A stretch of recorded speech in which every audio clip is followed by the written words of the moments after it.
कि सिंध और पंजाब में कच्चे के डाकू एक अरसे से शहरियों के लिए वबाले जान और पुलिस के लिए एक बड़ा चैलेंज बने हुए हैं। सिंध में डाकुओं ने सक्खर, घोटकी और शिकारपुर के कच्चे में महफूज पनाह गाहें बना रखी हैं।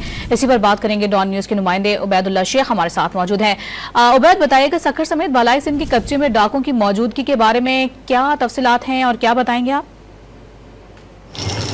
जी, डाकुओं के हवाले से बात करें तो कश्मीर, घोटकी और शिकारपुर के अजला जो है डाकुओं की महफूज पनाहगाहें बनी हुई हैं। इन तीनों अजला का जो कच्चे का इलाका है वहाँ पर डाकुओं ने अपनी महफूज पनाहगाहें बनी हुई है, जहाँ पर जो है पुलिस नहीं पहुँच पाती है। डाकू न सिर्फ इन तीनों अजला बल्कि सक्खर, लाड़काना, जेकमाबाद और खैरपुर में भी बासानी वारदातें करके जो है कच्चे में फरार हो जाते हैं और पुलिस जो है उन तक पहुँच नहीं पाती है। मैं बताता चलूँ कि इस वक्त जो है डाकुओं के लिए जो है पसंदीदा सूरत हाल है। दरिया सिंध में जो है सैलाबी सूरत हाल है, पानी की सतह काफ़ी बुलंद है, तो वो कश्तियों और दीगर दराय से शहरों में आते हैं, लोगों को अगवा करके और वारदातें करके फरार होकर चले जाते हैं, मगर पुलिस उनके खिलाफ कोई भी कार्रवाई नहीं कर पाती है। मैं बताता चलूँ कि सिंध में डाकुओं की बढ़ती हुई सरगर्मियों को रोकने के लिए 1 से 1.5 माह कबल जो है सक्खर में सदर ममलिकत आसिफ अली जरदारी के ज़ेर सदारत इजलास हुआ था, जिसमें फैसला किया गया था कि डाकुओं के खिलाफ फैसला कौन ऑपरेशन किया जाएगा। न सिर्फ उनके खिलाफ बल्कि उनके सरपरस्तों और सहूलतकारों के खिलाफ भी कार्रवाई की जाएगी, मगर हमें उस हवाले से